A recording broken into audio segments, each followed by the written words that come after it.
Well, brain injury experts have called for the banning of contact sports for all Australian children aged under 14. They say that allowing kids to play contact sports such as AFL and rugby risks creating a generation of brain-damaged kids. So true.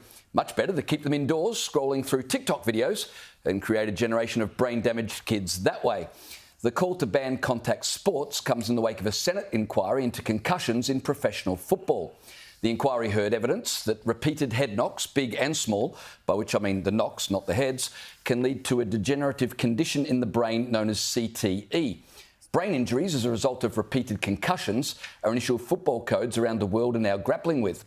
But the suggestion that kids shouldn't play contact sports because some professional players have suffered injuries takes the nanny state to a whole new level. It begs the question, how did the professors proposing this ban make it to middle age themselves? I mean, they travelled in cars that had no airbags and probably no seatbelts. They played on swings and monkey bars in playgrounds paved in concrete.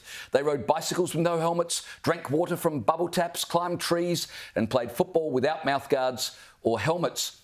Health professionals can't have it both ways. They can't lament the lack of kids participating in sports while insisting that kids shouldn't participate in sports unless those sports resemble nothing like sports.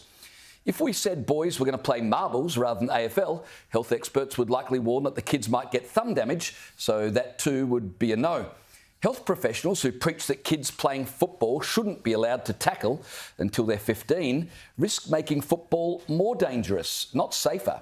Imagine starting contact sport at 15 with zero experience of tackling or being tackled. Kids' football is slower and the kids are smaller, which gives them the chance to learn technique when the hits are far gentler. But if we take up the health professionals' advice, we're going to have a pack of big-bodied 15-year-olds who can run almost as fun as adults, playing a contact sport for which they've never learned technique to keep themselves or others safe. You have to wonder what's happened to our country that we're now scared of tackling in football. And I can't help but note that the same health industry warning kids shouldn't play contact sports for fear of injury are weirdly silent when it comes to kids taking puberty blockers for the purpose of gender-affirming care. Or what about this? Contact sports are just too dangerous for kids, but repeatedly injecting them with a vaccine, the long-term effects of which are unknown for a virus that represented almost zero risk to them, well, that was perfectly fine. My son once suffered concussion playing representative basketball. Should we ban that too? When it comes to my kids suffering brain injuries, I'm far more worried about the internet than I am about their sport.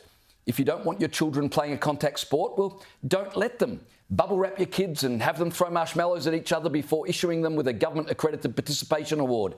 Or keep your snowflakes in a darkened room watching TikTok videos, safe in the knowledge their brain will never be injured, only moulded by a toxic culture that hates them. But please, for the love of God, stop trying to police everybody else's kids.